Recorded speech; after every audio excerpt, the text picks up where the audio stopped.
العلي العظيم بسم الله الذي لا يضر مع اسمه شيء في الأرض ولا في السماء وهو السميع العليم الحمد لله رب العالمين الحمد لله الذي أرسل رسوله بالهدى ودين الحق ليظهره على الدين كله وكفى بالله شهيدا أشهد أن لا إله إلا الله وحده لا شريك له له الملك وله الحمد يحيي ويميت وهو على كل شيء قدير اللهم صل وسلم وبارك على نبينا محمد وعلى آله وصحبه وسلم أجمعين فقال رب اشرح لي صدري ويسر لي أمري واحلل عقدة من لساني يفقهوا قولي سبحانك لا علم لنا إلا ما علمتنا إنك أنت العليم الحكيم أما بعد Alhamdulillahi Rabbil Alamin. Allah subhanahu wa ta'ala masih memberikan izin umur yang panjang kepada kita dan insyaAllah dalam keadaan senantiasa taat kepada Allah subhanahu wa ta'ala. Pada pertemuan yang insyaAllah Allah muliakan ini kita akan memulai mengkaji kembali kitab hadis min Rasulillah sallallahu alaihi wasallam dengan kitab Riyadhus Shalihin. Seperti biasanya mari kita diawali dengan membacakan ayat-ayat Allah subhanahu wa ta'ala. Harapan kita semoga Allah menambahkan berkah dan rahmatnya kepada kita semua. Amin ya Allah ya Rabbal Alamin. Masih di surat Al-Baqarah ayat ke-61. 61 betul atau 110? Apa? 80? Tuh, beda versi 80 ada. Sekarang berapa? Apa? 84 yang campur dengan Syama'il itu ya? Syama'il 84 katanya. Oh. Sama Syama'il 84 jadi. Yang digabung sama Syama'il sebenarnya 3 kali jadi banyak mungkin lagi. Ya. Ya, tapi kan Syama'il banyak ya. Waktu Syama'il. Jadi 84 insyaallah ya.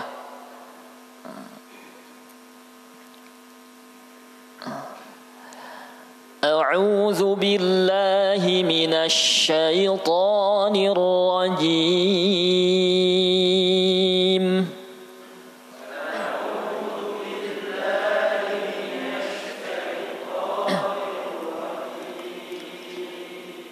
Bismillahirrahmanirrahim.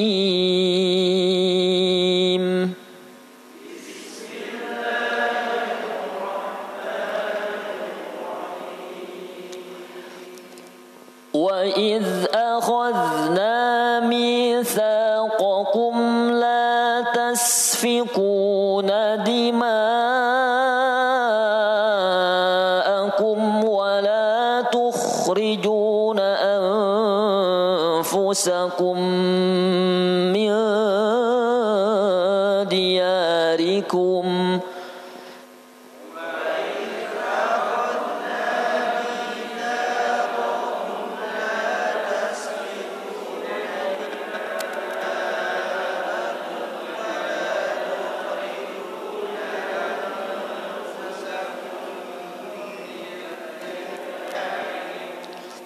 ثم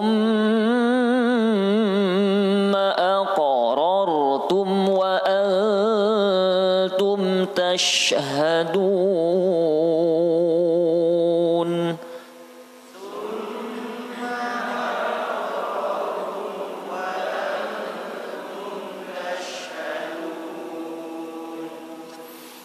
ثم أنتم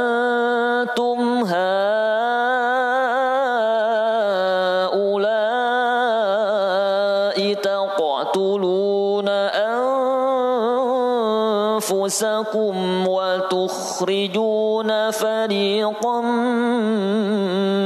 منكم من ديارهم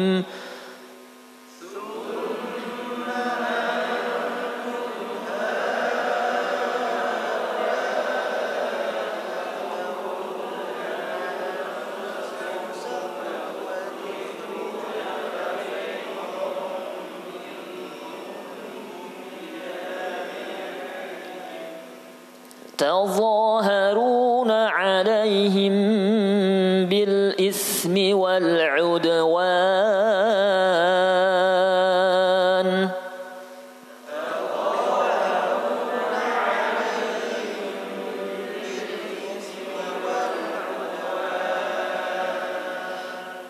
وإن يأتوكم أسارى تفادوهم وهو محرم عليكم إخراجهم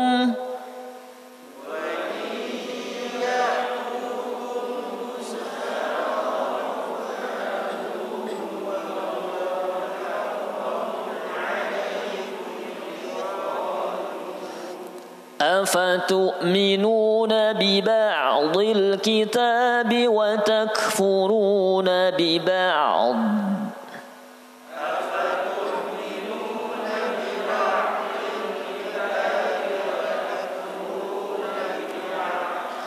فما جزاء من يفعل ذلك منكم إلا خزي في الحياة الدنيا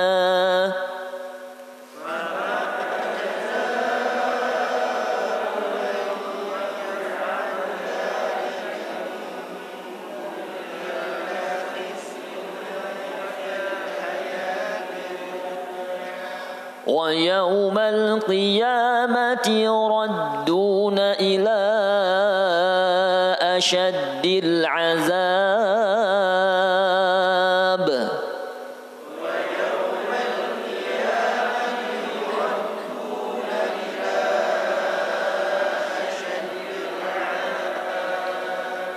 وما الله بغافل عما تعملون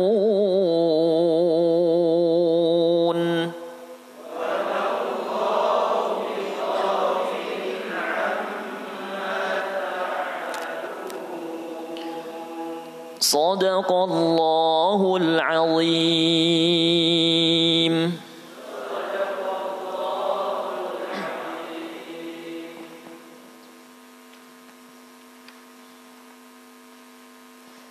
Bismillahirrahmanirrahim.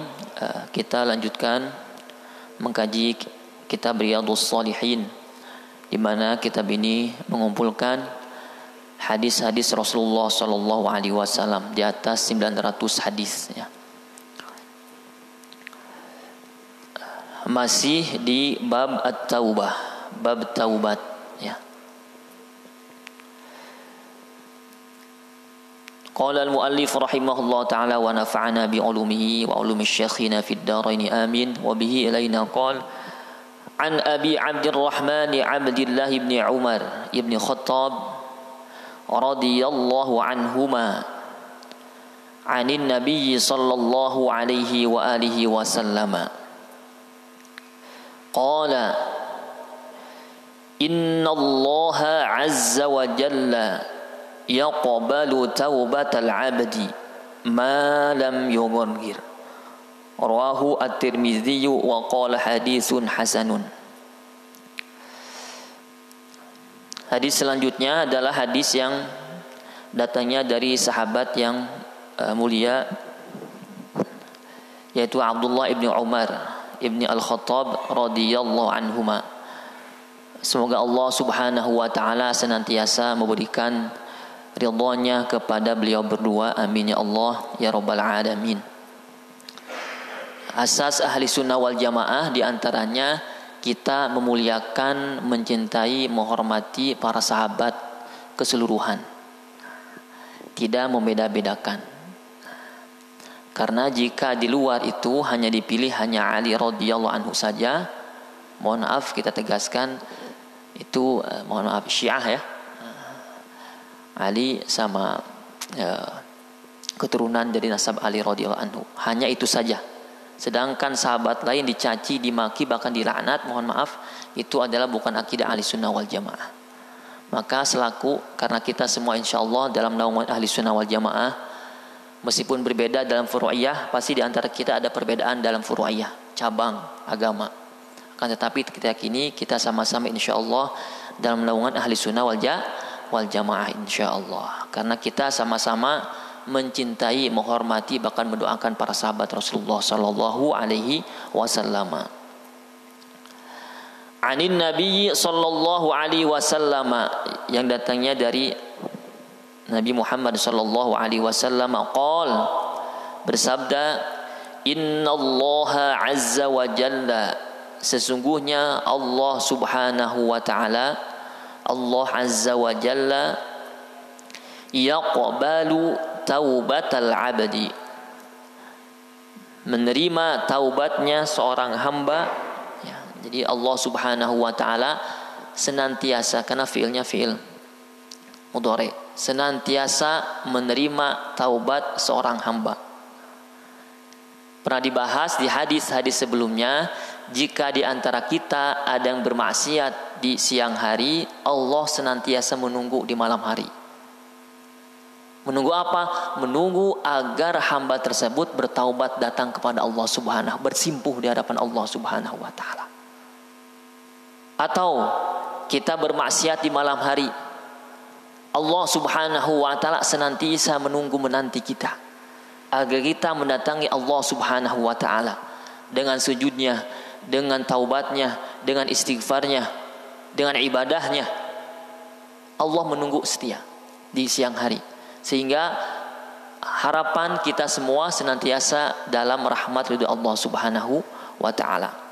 Pertanyaannya, kita senantiasa berusaha atau tidak? Maka kita harus senantiasa berusaha, dan mudah-mudahan berkah dari manfaat faedah kita sudah digembleng ya, 30 hari lamanya kemarin Ramadan. Mudah-mudahan Allah subhanahu wa ta'ala lebih lagi melejitkan keimanan, ketakwaan kita kepada Allah subhanahu wa ta'ala. Amin ya Allah ya rabbal alamin ya.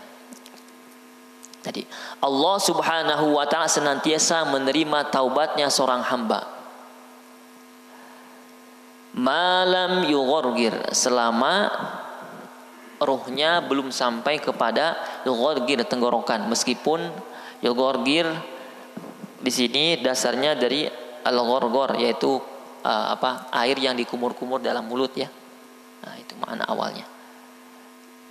Dikiaskan, dihubungkan, maknanya adalah selama Allah subhanahu wa ta'ala belum menyabut nyawanya atau ruhnya belum sampai kepada tenggorokan. Gimana kita? Alhamdulillah ya, masih sehat semuanya ya. Alhamdulillah masih sehat ya. Tapi kita ada tidak yang bisa memastikan bahwasanya di antara kita masih ada di jam selanjutnya? Tidak ada ya, tidak ada. Atau semenit setelah ini? Mungkin tidak ada, pasti tidak ada. Bukan mungkin, pasti tidak ada. Maka jangan sampai hadis ini menunjukkan bukan Rasulullah Shallallahu Alaihi Wasallam mengajarkan tenang saja taubatnya sebelum kita sakit, sebelum kita mau meninggal. Bukan itu maksud Rasulullah Shallallahu Alaihi Wasallam. Jadi bukan diambil dari maksud itu.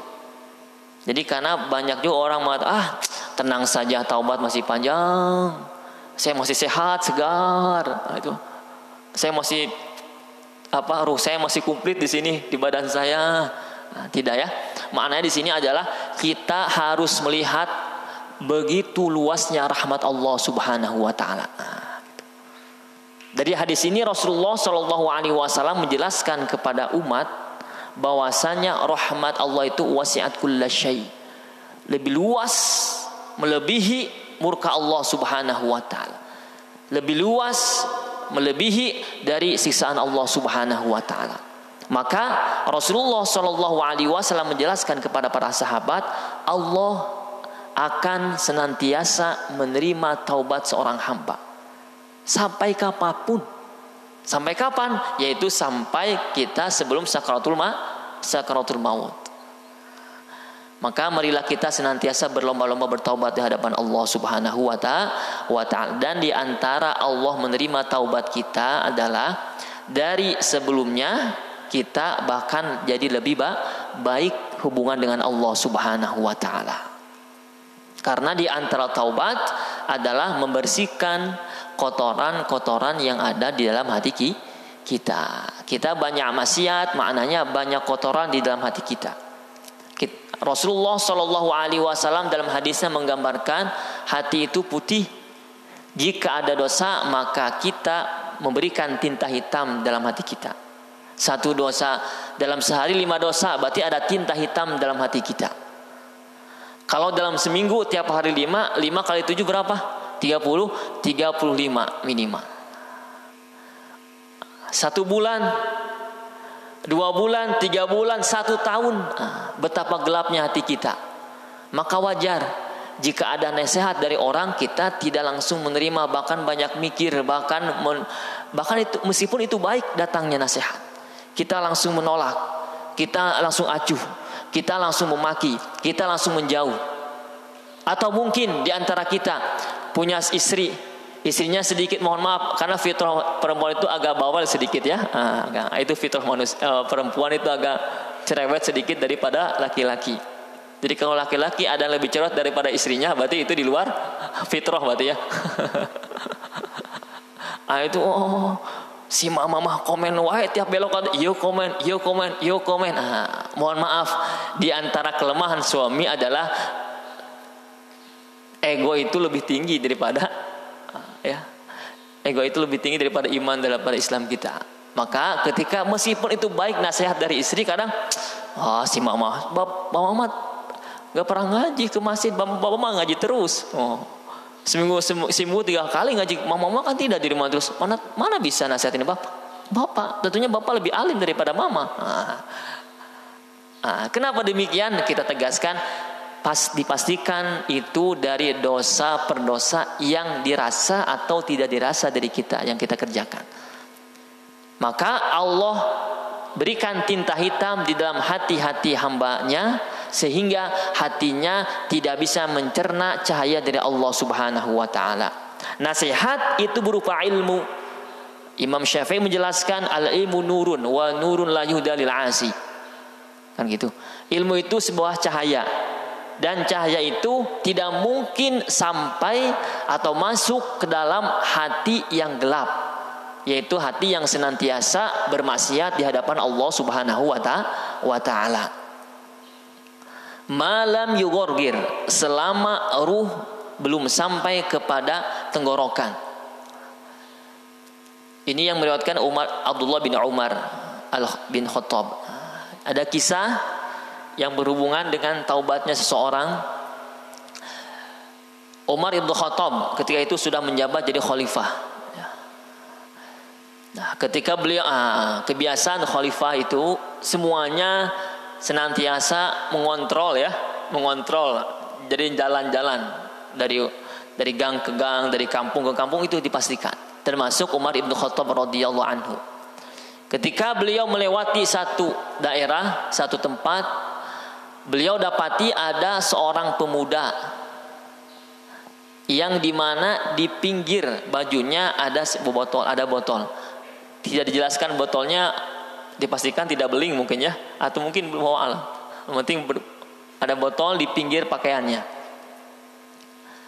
Maka ketika orang tersebut melihat dari kejauhan ada khalifah Rasulullah Sallallahu Alaihi Wasallam, yaitu Umar ibn Khattab, tentunya yang kita tahu kan Umar bin Khattab al-Faruq, pembeda dengan tegasnya.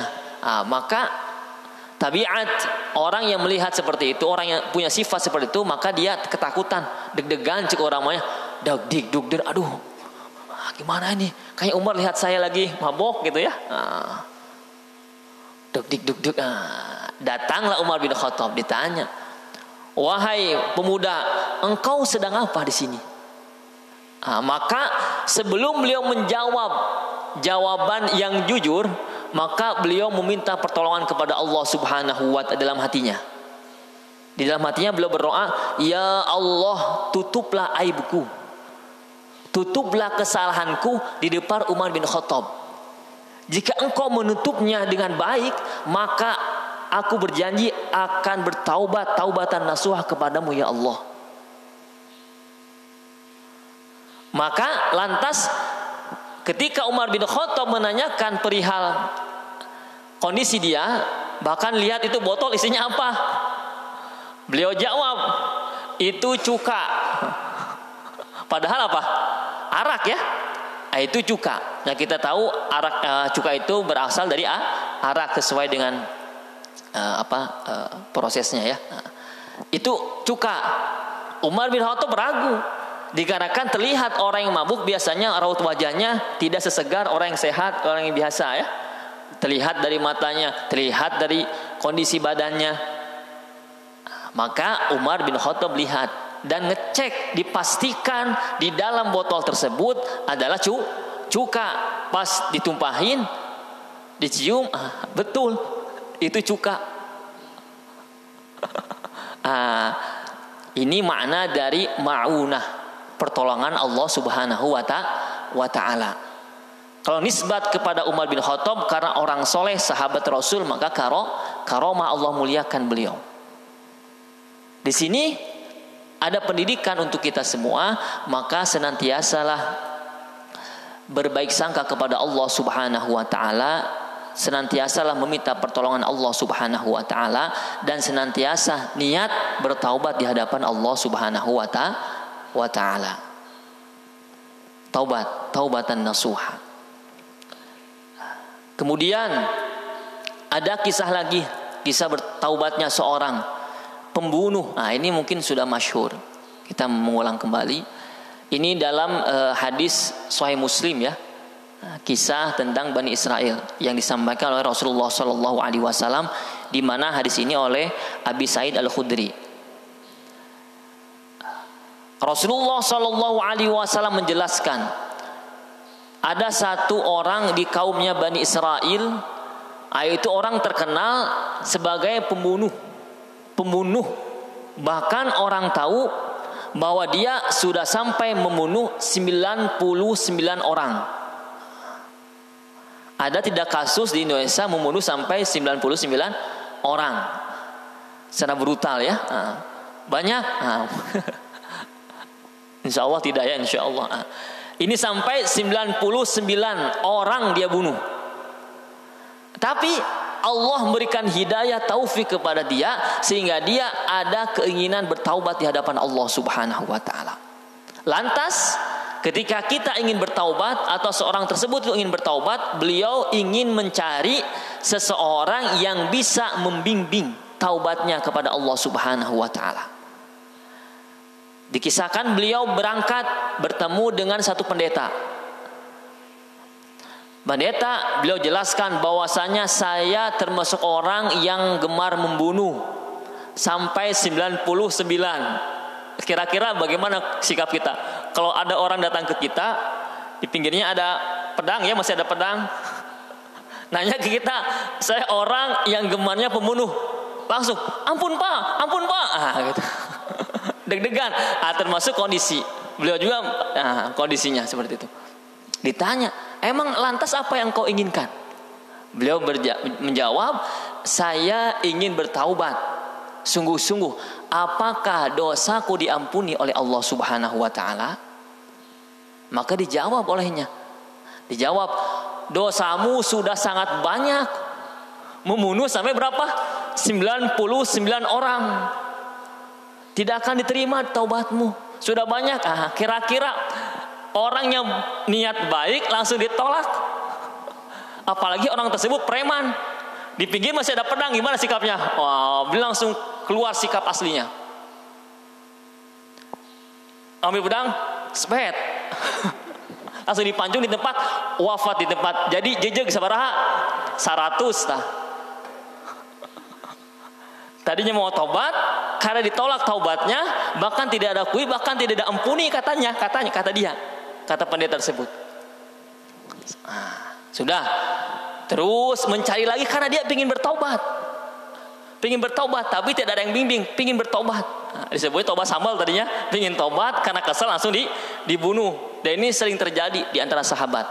Ada yang taubat tapi maksiat lagi, taubat lagi, maksiat lagi, taubat lagi, maksiat lagi, taubat lagi. Dijawab oleh Umar bin Khattab, sampai mana? Sampai syaitan sudah jerak, sampai syaitan sudah malas mengganggu engkau. Jadi terus istiqomah bertaubat. Beliau berpindah tempat cari adalah satu ahli kitab. Nah, ahli kitab yang masih murni ya, belum berbelok dari ajaran aslinya. Bertanya kepada seorang ahli kitab, aku adalah seseorang yang gemar membunuh. Sampai kepada 99. Akan tetapi saya kemarin ingin bertaubat tapi tidak diterima taubatku, maka aku tetapkan jadi 100 membunuh. Bagaimana, apakah dosaku diterima oleh Allah Subhanahu wa taala? Maka dijawab, pasti Allah akan menerima taubat seorang hamba ketika dalam dirinya sungguh-sungguh ingin bertaubat di hadapan Allah Subhanahu wa taala. Apakah di antara kita senegatif tersebut, seburingas tersebut, sedahsyat tersebut maksiatnya di hadapan Allah Subhanahu wa taala? Dipastikan tidak. Maka insya Allah kita yakini setiap dosa per dosa yang kita lakukan, insya Allah kita yakin akan diterima oleh Allah Subhanahu wa taala. Diterimalah taubat, engkau diterima taubatnya. Ada satu syarat, disyaratkan. Pasti Allah menghapus segala dosa. Syaratnya apa? Syaratnya engkau harus berhijrah di tempat yang biasa engkau bermaksiat kepada Allah. Cari tempat yang saya tunjukkan di satu tempat di mana banyak orang yang bertaubat di sana kepada Allah Subhanahu wa taala. Nah, itu Bu, Pak, Ibu, Bapak. Jadi cara di antara agar kita istiqomah dalam taubat, lingkungan pun harus mendukung di antaranya. Diusahakan. Misalkan kita lebih banyak di tongkrongan di mana karena sudah bertobat, kita usahakan lebih banyak di tempat yang benar-benar dekat dengan Allah. Contoh di masjid, atau lebih baik mengurung di rumah lah. Harus berhijrah, ada ikhtiar. Jangan sampai saya mau yakin saya mau tidak akan tergoda, hijrah, taubat, tapi tetap gaulnya sama, mohon maaf, sama orang-orang yang mengarahkan kepada jalan yang jauh dari Allah Subhanahu wa taala. Tidak seperti itu caranya. Harus ikhtiar yang lebih. Maka tadi diarahkan, taubatmu diterima oleh Allah Subhanahu wa taala dengan syarat satu, harus berhijrah dari tempat yang senantiasa maksiat ke tempat yang insya Allah lebih dekat dengan Allah Subhanahu wa ta'ala, dengan orang-orang yang senantiasa bertaubat. Maka diterima syaratnya, jadi tidak dibunuh ya, pas 100 tetap. Beliau karena bertekad ingin bertaubat, berangkatlah beliau kemana? Ke satu tempat, tidak dijelaskan dalam hadis, berangkat ke satu tempat di mana tujuannya ingin bertaubat kepada Allah Subhanahu wa ta'ala. Mohon maaf, sebelum sampai ke tempat untuk bertaubat, Allah memanggil ajalnya. Innalillahi wa inna ilaihi raji'un. Si bapak ingin bertaubat tadi, Bani Israel tadi. Sebelum sampai ke tempat pertaubatannya, beliau sudah dipanggil oleh Allah wafat. Di sanalah perbincangan malaikat. Ini dalam hadis Pak ya, dalam hadis Sahih Muslim, Syekhon. Perbincangan antara malaikat rahmat dan malaikat azab. Jadi debat Pak. Iya teh si bapak kamanakeun? Sigana mah ieu di neraka, saya ambil. Rahmat, tidak.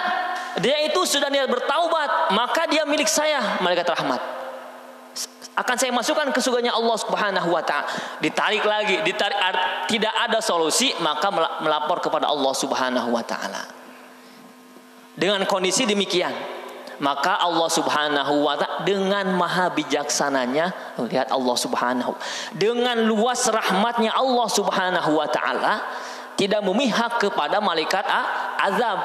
Padahal kalau diukur dengan logika Pak, dia banyak maksiat, banyak taat kepada Allah. Maksiat karena taubatnya pun belum, baru niat. Tapi ini bukti luasnya rahmat Allah Subhanahu wa ta'ala, luasnya maha ampunan Allah Subhanahu wa ta'ala. Maka Allah menjelaskan kepada malaikat, coba ukur. Diukur dari tempat dia hijrah ke tempat dia wafat. Lebih banyak jarak kemana? Apa jaraknya masih banyak ke tempat dia mau hijrah, atau lebih dekat ke tempat yang dia ingin, di tempat di mana dia akan bertaubat di hadapan Allah Subhanahu wa taala. diukur. Ternyata subhanallah itu beda 1 jengkal, Pak. 1 jengkal beda, tapi dekat kemana? Dekat ke tempat di mana dia tempat bertaubat di hadapan Allah Subhanahu wa taala. Beda sejengkal, beda salangkah. Maka malaikat menjelaskan ke Allah, maka ambillah olehmu wahai malaikat rahmat, masukkan kepada surgaku. Ini Allah Subhanahu wa taala maha luas rahmatnya, maha luas magfirahnya. Maka kita seorang hamba tidak boleh menjas seorang itu ahlu maksiat, benar-benar ahlu maksiat. Bahkan kita tidak ingin bergaul dengan mereka, tidak boleh.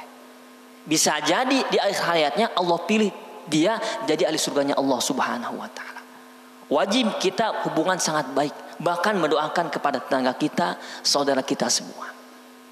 Tadi kalau kita dengan logika tentunya dia harusnya ahli neraka, tapi tidak demikian. Maha bijaknya Allah Subhanahu wa ta'ala, maha rahmatnya Allah Subhanahu wa ta'ala. Jadi yang si bapak tadi Bani Israel jadi ahli surga. Padahal dia sudah membunuh sampai jejak 100. Saya yakini di antara kita tidak ada maksiat sampai sedahsyat itu, tidak ada. Maka insya Allah tidak ada alasan kita malu, sangat malu kepada Allah Subhanahu wa ta'ala yang berlebihan sehingga kita tidak bertaubat kepada Allah Subhanahu wa ta'ala. Tubu ilallah taubatan nasuha. Mudah-mudahan setiap ungkapan rasa syukur kita, ungkapan istighfar kita semoga dicatat sebagai taubat kepada Allah Subhanahu wa ta'ala. Amin ya Allah ya rabbal alamin. Istighfaran dulu sama-sama. Astaghfirullah Rabbal baraya. Astaghfirullah minal khataya. Astaghfirullah Rabbal baraya. Astaghfirullah minal khataya. Astaghfirullah Rabbal baraya. Astaghfirullah minal khataya. Istighfar kita diterima Allah Subhanahu wa ta'ala.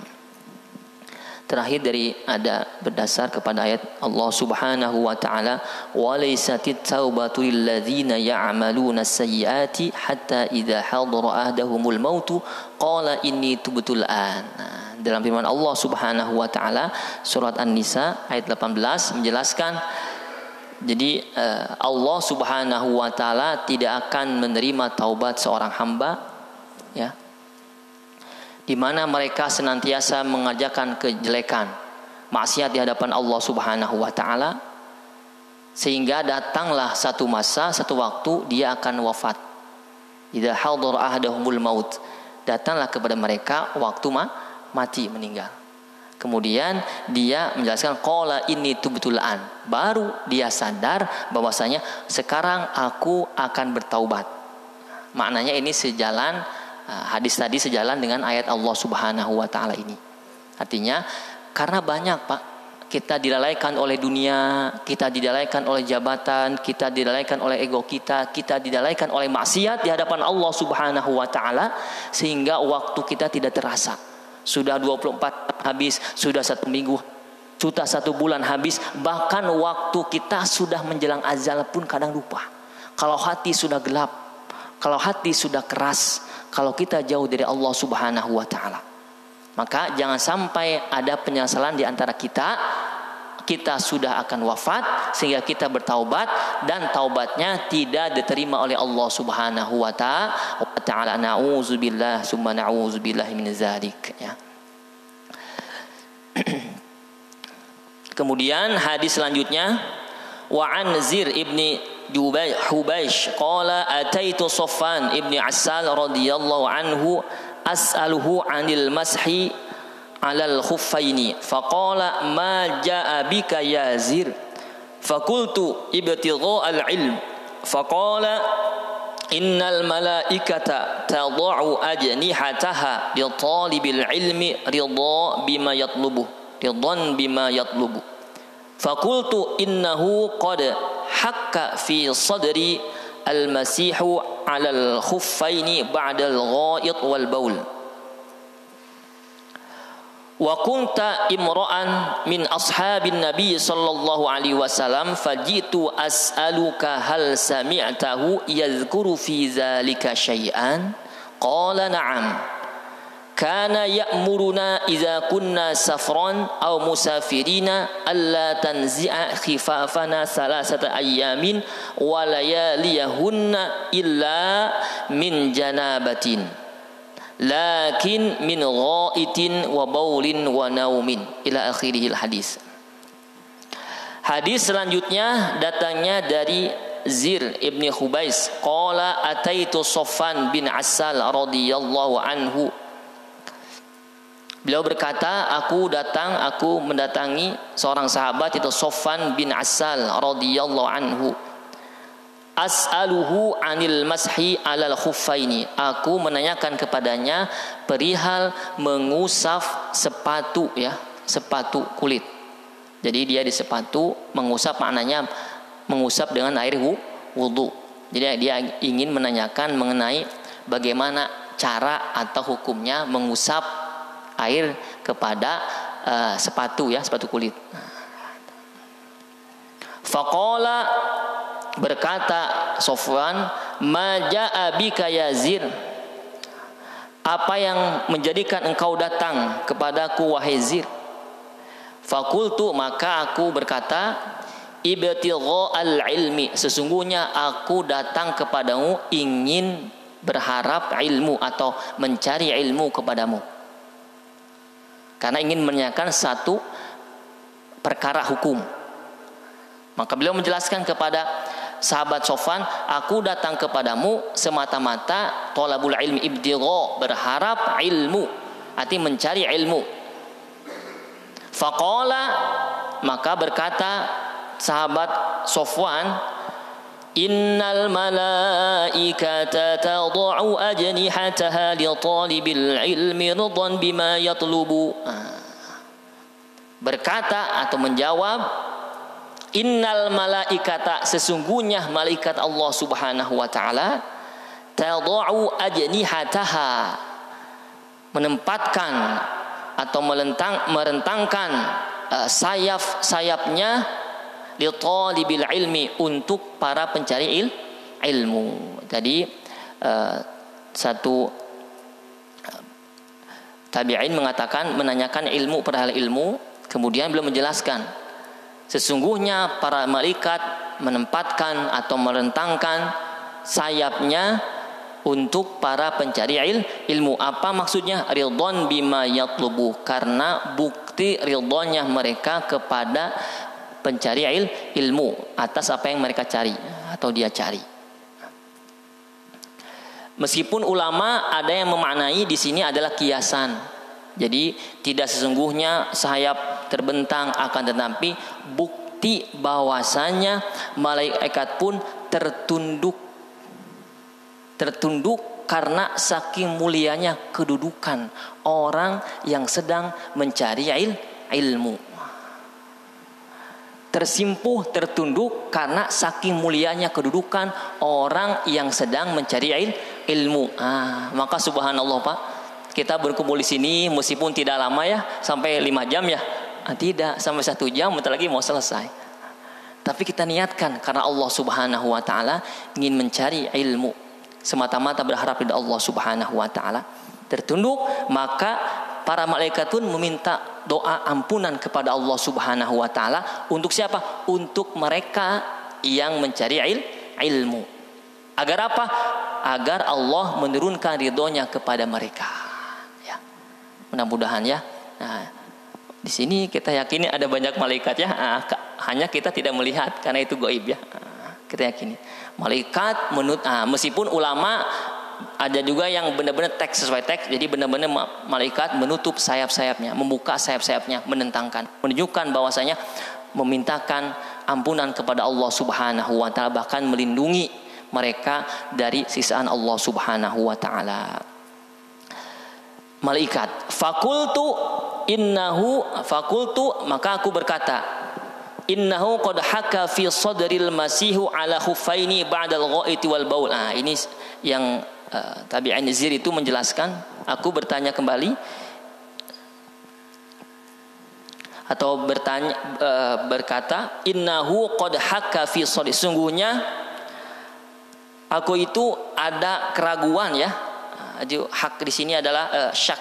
Ada keraguan atau ada yang aku pikirkan fi sadri, dalam hatiku. Mengenai apa? Al-masihu 'alal khuffain. Al-mashu 'alal khuffain. Mengenai perkara mengusap kepada dua sepatu kulit. Ba'dal ghaiti wal baul, setelah saya buang hajat, buang air besar, wal baul, dan buang air kecil. Wa kunta imro'an min ashabin Nabi sallallahu alaihi wasallam, karena sungguhnya engkau itu termasuk orang dari kelompok para sahabatnya Rasulullah sallallahu alaihi wasallam. Fajitu, maka aku datang, as'aluka, menanyakan kepadamu perihal yang tersebut tadi. Perihal apa? Perihal mengusap kepada bagian sepatu. Hal sami'tahu yazkuru fi zalika syai'an, apakah engkau mendengarkan perkara yang ditanyakan aku tadi? Jadi mendengarkan perkataan Rasulullah Shallallahu Alaihi Wasallam berhubungan tentang apa yang aku tanyakan tadi, gitu ya.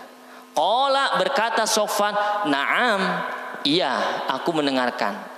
Jadi di sini adalah di antara adab ya, adab kita ketika mencari jati diri, mencari ridho Allah Subhanahu wa taala. Jika kita memang tidak memahami kandungan ayat atau hukum-hukum, maka lantas tanyakan kepada ahlul ilmi segera. Jangan ditunda-tunda, khawatir yang kita amalkan tidak sesuai ajaran Allah dan Rasulnya, maka tepat tidak akan diterima amalan tersebut. Maka lantas bertanya. Nah, ini bertanya langsung pada sahabat. Beliau, iya, kana ya'muruna idza kunna safron au musafirin.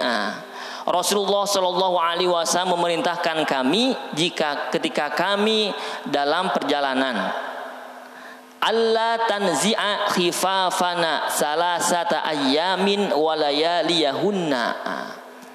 Jangan engkau buka dua sepatu, ya, agar kita tidak membuka dua sepatu selama salasata ayyamin walayaliyahun, selama 3 hari 3 malam.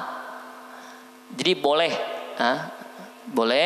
jika kita, tapi sekarang mah tidak, jarang sekali ya, bahkan tidak mungkin. Ini mah zaman dulu memang kondisinya kan jarak jauh, jarang kendaraan, berjalan untuk berhijrah, untuk berjihad, untuk berdagang, yang berhari-hari jalannya kan gitu. Bahkan air pun sangat sedikit sekali ditemukan. Selama 3 hari 3 malam itu boleh mengusap ini ntar ada syarat-syarat tertentu ya, harus dijelaskan. Jadi, mengusap dengan air. Jadi syaratnya apa? Pertama, ayyakuna tahiron, ayyakuna, bahwasanya sepatu yang dipakai harus suci. Saya tegaskan boleh. Jadi bapak misalkan tanggung pakai kaos kaki ya, atau sepatu kulit, jadi langsung aja tetap merasakan punya wudu dan sebagainya.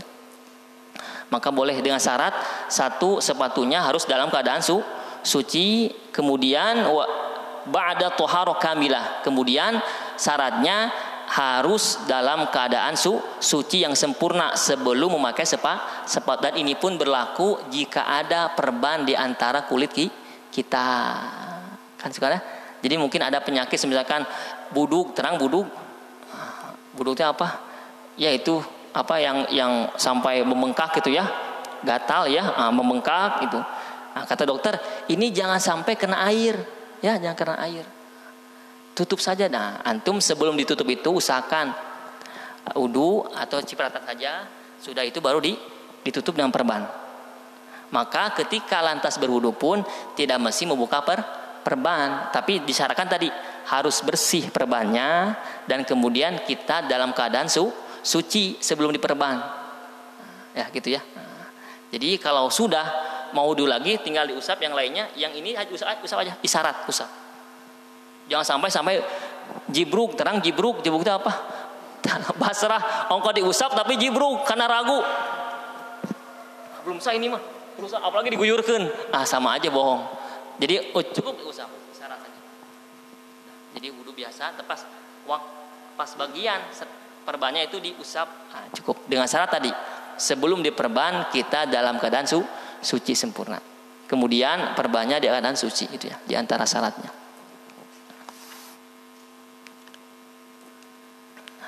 Tadi kita boleh demikian, illa min janabatin, kecuali untuk jinabah, untuk mandi junub itu tidak boleh, harus dibuka sepatunya, mandi besar ya. Lakin min ghaitin wa baulin wa naumin. Tapi kalau untuk buang hajat ya, BAB, buang besar dan kencing atau bahkan tidur, maka diperbolehkan meskipun tidak membuka, dicuci secara sempurna itu diperbolehkan. Kemudian sudah selesai itu perkara pertanyaan pertama. Fakultu, kemudian beliau nanya lagi. Fakultu, aku bertanya kembali, hal sami'tahu yazkuru fil hawa syai'an? Apakah engkau pernah mendengarkan Rasulullah Shallallahu Alaihi Wasallam mengucapkan atau bersabda mengenai apa? Fil hawa, mengenai al hawa di sini maknanya al hub, mengenai cinta, perkara cinta. Syai'an, perkara cinta, sedikit dari perkara cinta. Ditanya lagi keduanya, pertanyaan apa? Apakah engkau pernah mendengarkan Rasulullah Shallallahu Alaihi Wasallam menjelaskan perkara cinta? Jadi mungkin ini anak muda ya, karena anak muda suka nanya, cinta itu apa? Cinta itu buta, Kang. Gitu. Ini nanya. Tapi lihat, cinta yang benar-benar murni ya, murni mendatangkan ridho Allah Subhanahu Wa Taala. Qala na'am, berkata na'am, ya saya pernah mendengarkannya. Jadi kunna ma'a Rasulillah sallallahu alaihi wasallam fi safarin fabaina nahnu indahu. Ketika kami bersama Rasulullah sallallahu alaihi wasallam di satu perjalanan dan aku di sisi Rasulullah sallallahu alaihi wasallam dan kami di sisi Rasulullah sallallahu alaihi wasallam. Makna di sisi, indah di sini artinya jadi langsung ya, tidak ada sekat dan sebagainya. Fi zamanin wahidin, fi makanin wahidin ya, di satu tempat, di satu waktu yang sama ya. Jadi ada yang mengatakan meskipun ada jarak di antara mereka, tetap itu dikatakan di sisi Rasulullah. Ada yang mengatakan di sini maknanya langsung, berarti parendeng gitu ya, parendeng. Ya. Iznadahu a'rabiyun, tiba-tiba ada yang manggil di kalangan Arab Baduy Pak ya. Baduy itu orang kampung ya, orang kampung. Bisautin lahu jahriyun, dengan suara yang sangat tinggi nadanya. Jadi kita ya lagi perjalanan, diam di satu perjalanan, tiba-tiba ada orang yang datang manggil bagaimana? Ya Muhammad, hai Muhammad. Perasaan kita bagaimana Pak? Misalkan kita lagi berjalan sama orang yang kita hormati ya, kita cintai ya, kita muliakan. Jalan, tiba-tiba ada peternak-peternak di gunung turun. Oi, dijorowokan. Ya Muhammad, teriak-teriak. Ya Muhammad. Bagaimana perasaan para sahabat? Ketika para sahabat mendengar gitu, fa'ajabahu Rasulullah sallallahu alaihi wasallam nahwan min sauti ha ummu. Maka Rasulullah menjawab kepada panggilan tersebut dengan jawaban nada yang sama kerasnya. Oi, naon oi. Gitu. Kalau kita, oi kadieu, naon oi. Gitu. Oi, naon, tidak gitu. Sama Rasul pun teriak. Faqultu lahu, maka aku berkata kepadanya. Jadi Sofwan tadi berkata kepada Badui tadi, ya. Waihak, celaka engkau. Gitu ya. celaka engkau. Ughdud min sautik, rendahkan suaramu. Karena engkau di hadapan yang Allah muliakan, yang Allah cintai, yang Allah hormati. Celakalah engkau. Ini sahabat yang mengatakan, bukan Rasul ya. Awas, ini sahabat. Dengan kadar sahabat, bukan Rasul. Lihat, Rasul di sini tidak langsung kalau ada mungkin saja ada seorang guru, muridnya manggil guru dengan panggilan seperti sekawan-kawannya. Hai Ru kadieu gitu. Atau namanya Guru Ahmad dipanggil ya. Mad kadieu. Eta si guru gimana reaksinya? Budak teh bedegong atuh sing ada muka kolot teh gitu. Tapi Rasulullah sallallahu tidak seperti itu. Lihat, Rasulullah langsung fa'ajabahu, langsung jawab, Pak. Langsung jawab panggilan tersebut. Apa? Maknanya di sini apa? Maknanya Rasulullah sallallahu alaihi wasallam berusaha tetap merangkul para sahabat dengan segala kondisi keilmuannya, dengan segala kondisi keadaannya. Tetap menjawab dengan kadarnya masing-masing. Di lantas Rasul tidak marah. Bahkan ada dikatakan di riwayat bahwasanya ada satu sama orang Baduy. Para sahabat dikumpul dengan Rasulullah Shallallahu Alaihi Wasallam di masjid. Tiba-tiba ada Baduy datang ke masjid, bukan ikut kumpul tapi ikut ngewer kencing di pojok masjid. Cer saja di pojok. Kira-kira sikap kita bagaimana? Kita lagi ada ta'lim sama Rasul, tiba-tiba ada orang Baduy di mojok kencing. Gimana? Gebugan gitu ya. Tapi Rasulullah sallallahu, Umar sudah datang, Utsman, Ali sudah datang, bahkan Umar sudah nyekek. Atau kesel, kita lagi ta'lim ngewer imah kencing. Tapi Rasul datang, langsung dipeluk diusap. Sallallahu alaihi wasallam. Dengan begitu santun lembut Rasulullah sallallahu alaihi wasallam. Wahai saudaraku, hal demikian salah caranya. Dalam Islam penjelasan dengan lembut. Maka dengan itulah beliau bisa menerima Islam seutuhnya, bahkan jadi sahabat termasuk sahabat yang berjuang di jalan Allah Subhanahu wa taala. Kebayang kau langsung digebukan. Baru masuk Islam digebukan langsung, kira-kira kabur di Islam. Tapi Rasulullah sallallahu alaihi wasallam begitu santun, begitu lembut. Di sini pun demikian. Ketika ditanya orang Baduy itu nanya ke Rasul dengan nada yang tinggi, Rasul langsung menjawab, tapi jawabannya dengan nada yang tinggi karena memang karakter orang Baduy sampai sekarang Pak demikian. Sok jojorowokan. Kalau kita mohon maaf ya, saya orang Sunda, ketika saya ke daerah mana itu beda karakter. Orang Sunda mah cukup, kadieu tuh. Ketika saya ke satu daerah itu tidak begitu. Bahkan ketika naik angkot, sini, saya mau lotot. Saya ampun gitu. Tapi saya bilang tidak ampun, ini bercanda. Tidak ampun, tapi kita memahami karakter daerah begitu. Demikian juga Rasul tidak langsung marah karena seperti itu karakter orang Baduy. Maka Rasul langsung jawab. Tapi sahabat yang tadi, sahabat sopan langsung marah. Waihak, celaka engkau, binasa engkau, tersopan pisan cik orang gitu ya. Rendahkan suaramu. Fa innaka indan Nabi sallallahu alaihi wasallam wa qad nuhaitu indaha an hadza. Sesungguhnya engkau itu dilarang di depan Rasulullah sallallahu alaihi wasallam berbuat demikian. Rendahkan suaranya. Rendahkan. Tapi Pak, berkah nih lihat. Jadi memang ini sudah sunatullah Pak. Ketika Bapak mendidik anak, itu pasti Pak warna-warni. Itu pasti. Meskipun soleh semua, tak pasti kadar kesolehan beda-beda. Bahkan proses solehnya berbeda-beda, itu pasti karena sunatullah. Demikian Rasulullah Shallallahu Alaihi Wasallam ketika menghadapi para sahabat berbeda-beda karakter. Demikian asatid para masyayikh pada masa ini pasti berbeda karakter. Ini berkah, lihat berkahnya. Mohon maaf, berkahnya bedegongnya. Karena kurang adab dalam berbicara di depan Rasul, tapi dikarenakan perkumpulan itu, perjalanan itu banyak besar, maka hadis ini sampai terdengar oleh puluhan jamaah. Maka riwayat ini mutawatir, cok berkah. Karena di antara sahabat mutawatir yang mendengarkan, yang menyampaikan lebih dari 3, bahkan lebih dari 5. Berkah ini nyeletuk, jojorowokan. Jadi saat ini hadis ini terdengar oleh para sahabat lainnya. lebih dari 5, bahkan lebih dari puluhan. Ini berkah. Jadi kualitas hadis ini sampai mutawatir. Di antara hadis yang sangat tinggi adalah mutawatir, yang meriwayatkan lebih dari 5. Nah, jadi ada, insya Allah ada hikmah terus. Jadi kalau ada kawan-kawan kita yang agak gimana gayanya, nikmati saja. Nah, gaul si Bapak Imam kita ya gaul. Nah, biasa we. Jadi itu sunatullah. Asal kita memiliki hati yang sangat lembut, bersih, jangan sampai berburuk sangka. Itu Rasulullah Shallallahu Alaihi Wasallam. Nah, maka faqala, ketika sahabat Sofan sudah menjelaskan celaka, dijawab dengan oleh si Badui bagaimana? Wallahu atau wallahi la aghdud.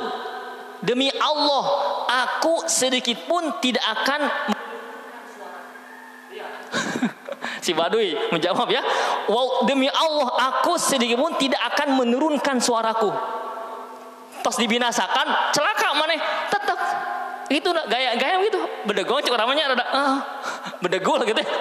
Tetap sedikit pun saya tidak akan mengurangi tingginya suaraku.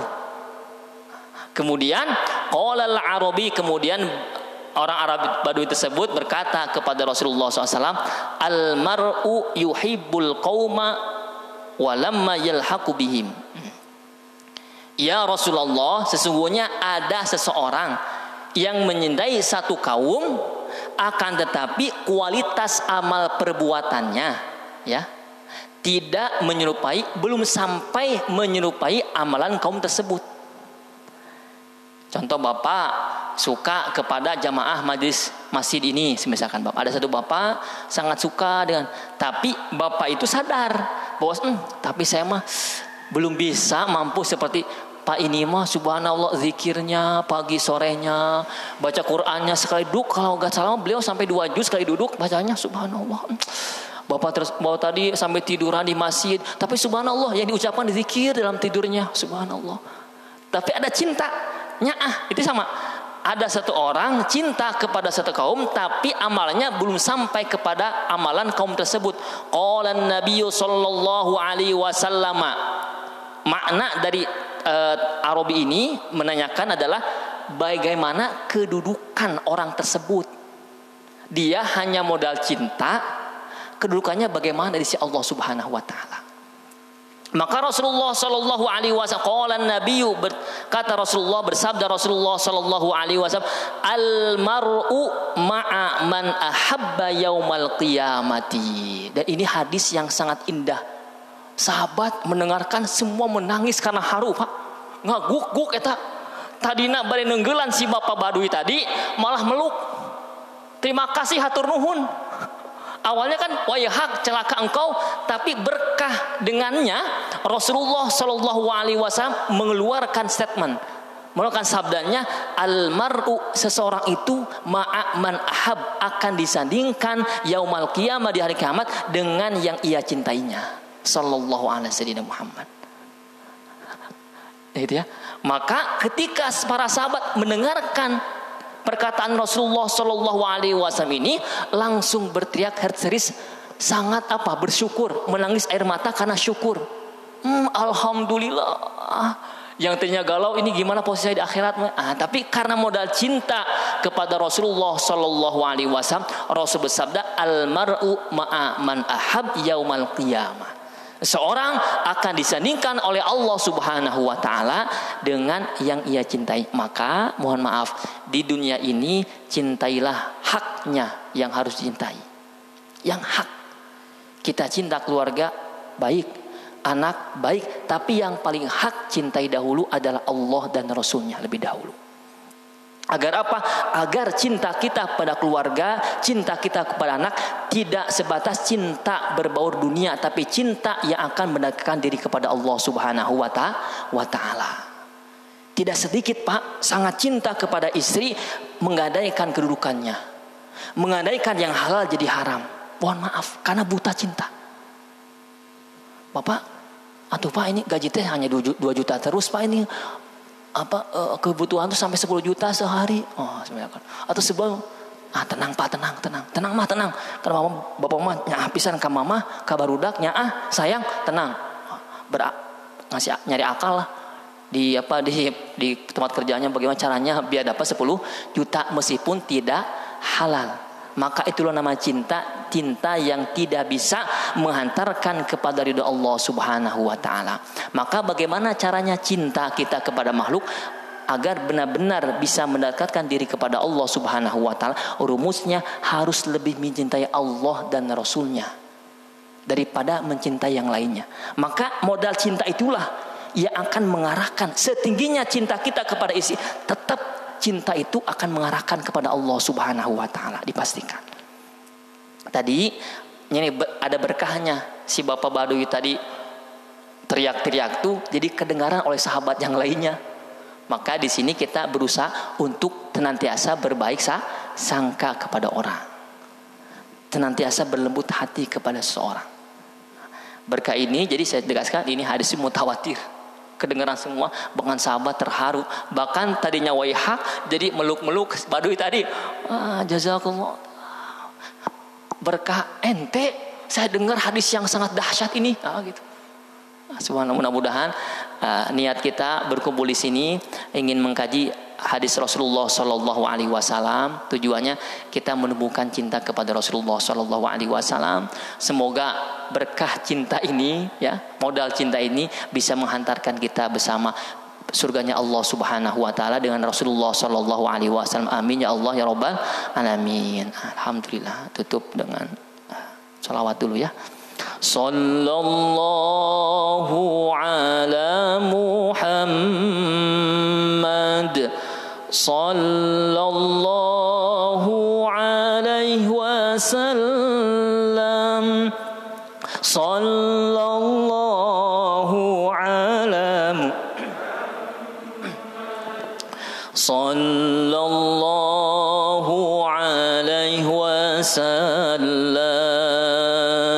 Sallallahu ala Muhammad.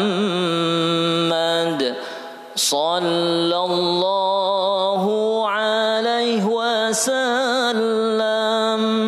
Sallallahu ala Muhammad. Sallallahu alaihi wasallam. Sallallahu ala Muhammad. Sallallahu alaihi wasallam. Sallallahu ala Muhammad. Sallallahu alaihi wasallam. Subhanakallahumma bihamdika asyhadu an la ilaha illa anta astaghfiruka wa atubu ilaik. Jazakumullahu khairan katsira wa faqallahu lakum wa lana. Mudah-mudahan senantiasa dalam naungan rahmat Allah Subhanahu wa taala. Amin. Assalamualaikum warahmatullahi wabarakatuh.